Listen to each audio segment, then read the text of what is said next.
Ladies and gentlemen, we are about 30 hours away from Texas feeling the major effects of tropical storm, possible Hurricane Nicholas. And at this point, I'm starting to wonder if Texas has just become desensitized to major storms and major tragedies, because to kick off the year, we had our power grid shut off during a winter storm, which led to 400 people dying in Texas. And now we're back up to 400 daily deaths from the coronavirus in Texas. And we're about to get 700 miles from the south rooter of Texas to the Tudor in Louisiana of anywhere from 5 to, I would guess, 15, possibly 20 inches of rain in some spots. We're talking 700 miles, bro. We are talking 700 miles, bro. But everything's all super jacked up, just like we knew it would be, because like everything's retrograde. Pluto's retrograde, Saturn's retrograde, Jupiter's retrograde, Neptune's retrograde, Eris is retrograde, Uranus is retrograde. And at the end of the month, speedy little Mercury is going to be going retrograde. So nothing is working like it should. So we're watching Nikolaj about to bring devastating massive effects to my home state. And then you got another area out here that we are watching that may or may not bring some pretty heavy rainfall to Carolina and parts of the northeast coast after they just got ravaged by the remnants of Ida. And my brain keeps going, Gucci, Gucci, yeah, which makes no sense whatsoever. And in up to the minute developments, Hank Dolce, which means sugar. Okay, here you go, Hank Sugar. Recon in Nicholas has been struggling to detect a closed lower level cyclonic thingy, but they may have just found one well to the northwest of the NHC position. Finger to your chin and give the interesting look if you want to. Large-scale westerlies to the south and easterlies to the north, in addition to a marked T-spike, indicate that this may be a dominant LLC right now. And so if it's norther and wester, that is going to change predicted impacts. Although heavy rain is definitely on the table, man. Flooding. And then bam, the sun is freaking out again. This is brought to us by industrial engineer Irene Quiores. And so yeah, I don't know. And it's weird. I'm always getting hacked by, I think, the people who have been telling people for 6 years that we're going to be in some grand solar minimum and we're going to be getting hit with a mini ice age, where clearly that is not true. Like, you got counting 1, 2, 3, 4, 5 sunspots on the sun as we head towards a major solar maximum. But some people can never admit when they're wrong. And then bam, we get another filament prominence blowing its top. And when the sun acts weird, Earth weather acts weird, and people kind of lose their minds. So with everything factored in, prepare for a really wild September, and then wilder October, and then wilder November, and then a wilder December. And as your planetary defense commander, I'm hanging on by my fingernails, even though I feel like I've done an excellent job in 2021. And so I do a fundraiser every month to keep THORnews up and running, and it is even a personal cliffhanger for me in that regard. If you would like to contribute or donate, it would be greatly appreciated. I got a mailbox, PayPal, Venmo, CashApp, Patron. Only $436 left to raise. And I love you, Asteroid Fight Club. But you know what? I'm starting to think that there are some unlikable people out there in the world. Oh, on that note, we're going to get the 5th of 5 Pluto square Erises. And some people may be like, hey, man, that shit is bullshit. And well, you know, the last one I warned would be August 27th was when the maximum bad energy would peak. And then we would be on the lookout for a hurricane 5 days after that. And so the next period we were watching will lead up to October 9th, and then we'll watch for a hurricane 5 days after that, and then we'll be watching for hurricanes in between. But I'm telling you, if you thought this year was bad, each winter month to close out the year is going to get progressively worse. So batten down the hatches, buckle up, play defense, try not to hold grudges, try not to be a dipshit, try not to be a dumbass. Nobody's listening to anybody these days, and everybody's trying to win like social media political points. And what could be more worthless than social media political points? I don't know. I'm sure there's something out there, though. Anywho, I will be watching this thing like a freaking hawk up until landfall, or I lose my power. I'm up in here. and where the major massive rainfall impacts are going to go. Nobody knows specifically. We just know this low, which may be a tropical storm, could be a hurricane, could be category 2 hurricane, could be category 3 hurricane. Hey, it's the Gulf and it's 2021. I wouldn't rule out a Cat 5. I know nobody else is saying that, but I'm just saying prepare for the worst, man. You know, and this is going to make major rain across lots of places. I don't know, I think I've made 70 videos in the last 30 days and maybe 75. I haven't even taken a day off in over a month. So if I'm a little burned out, please forgive me. Anyway, we're looking at Tuesday, 7 a.m. And you can see if this verifies just shit tons of rain. No, it won't be Harvey's 50 inches. But anything over 10 inches for Houston would be a major problem. And so we are definitely going to have to watch out exactly where this thing goes. And the models are kind of like 3-card Monty, where you try to figure out which one is the accurate one. And right now, nobody knows. We all take our guesses, some educated, some not. Everybody's an expert on everything these days. All right, what was I talking about? So yeah, the more it stays offshore, the better. But if you get this pink blob over the coast, then that's going to spell major, massive problems. And no matter what, there's just going to be a ton of rain. This is the GFS solution. And right now, it would bring the worst of the rain pretty much into like Lake Jackson, Houston, and then to the east of Houston, Beaumont. And then it would just kind of shuffle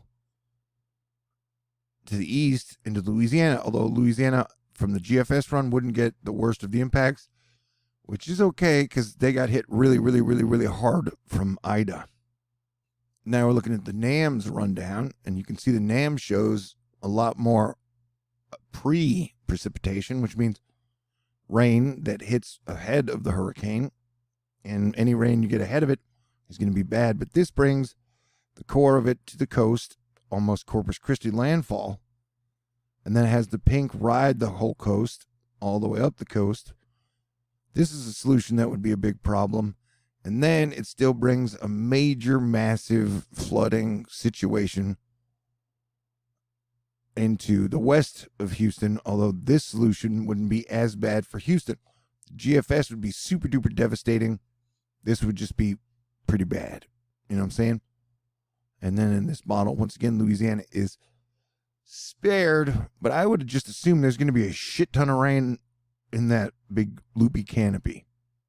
This thing is going to be a rainmaker. And somehow, if the storm busts, just say, hey, Merry Christmas came early. I don't think it's going to bust. I think this is going to be a big rainmaker.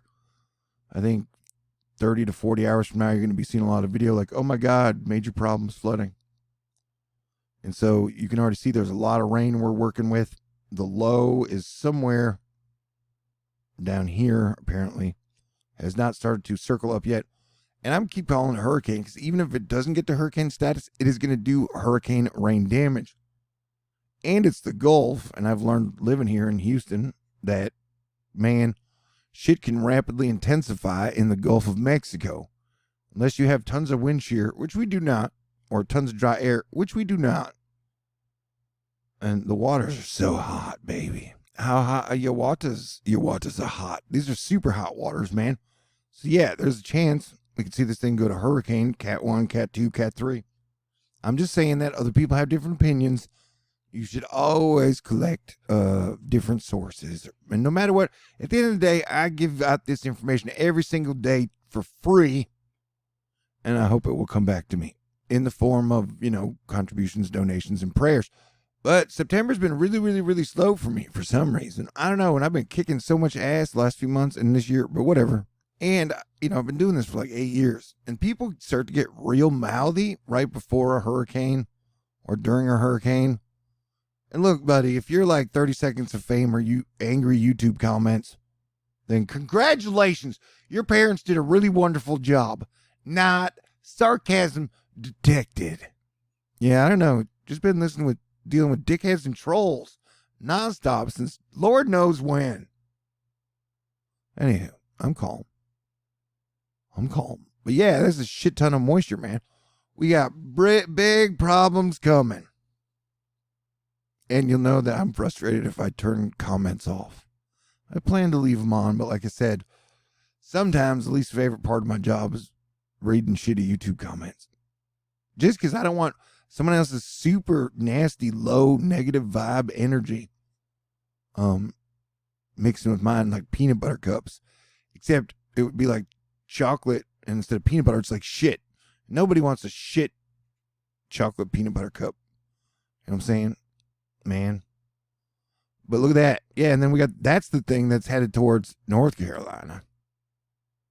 So yeah, and like I've been saying, everybody better be buckling up, because it's going to be like we're going to be in a disaster, horror, action film, plague movie, you know. Then you got wildfires and smoke totally breaking out. And then I'm going to be over here saying things like Gucci, Gucci, yeah, just because I can't get it out of my head. Yeah, strange days, man. It's a crazy situation. And models are drawing up this thing, twirling up into a hurricane. But no matter what, we're getting hurricane damage on a rainfall level. And, yeah, we're going to, like I said, 700 miles of 5 inches of rain or more. And, you know, Houston, we definitely need to be batting down the hatches, getting everything ready. Hey, yeah, I'll be watching all the things, and I plan to stay home. And so I'll be giving you guys live footage as the hurricane or its effects roll into my area, as long as I can. The main thing, I don't want to lose power, man. Like I said, I lost power for like 3 days in February. Being without power in the modern age is no fun. I've noticed Texas, ever since our governor was like, Texas is the #1 Bitcoin state in the world. A lot of people seem to keep dying, and we keep losing power in weird ways. I'm not the biggest fan of cryptocurrency, man. All right, so the ridge is kind of this black line here.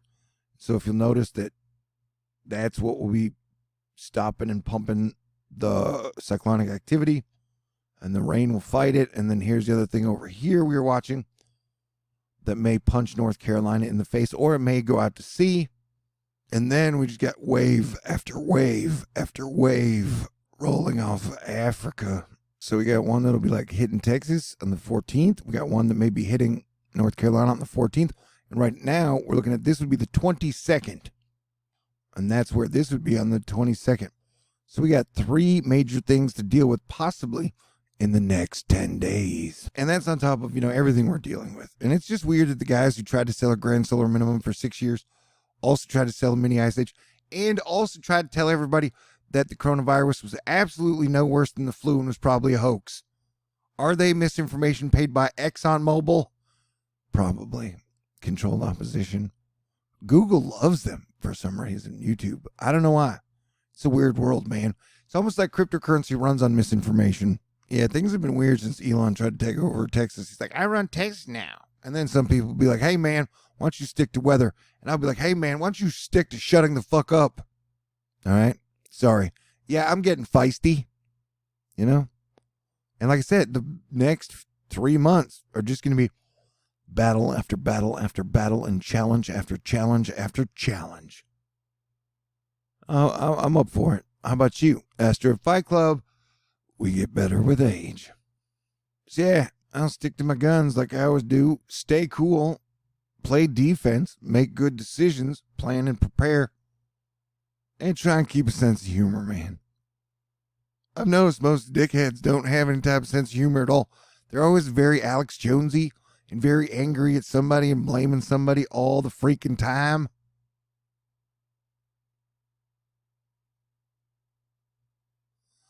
Yeah, that's a problem. That's a problem. All right. Everybody stay cool. And hopefully the logjam on my fundraiser will break. But hey, if not, you know, you got to roll with the punches. And it allows me to interject more of my unpopular opinions into my videos, which is enjoyable at times, you know. Gucci, Gucci, yeah. All right. God bless everyone. Man, it's going to be a very interesting second half of September. Just like second half of August was very interesting. All right. I'll be here keeping you guys posted. Yeehaw.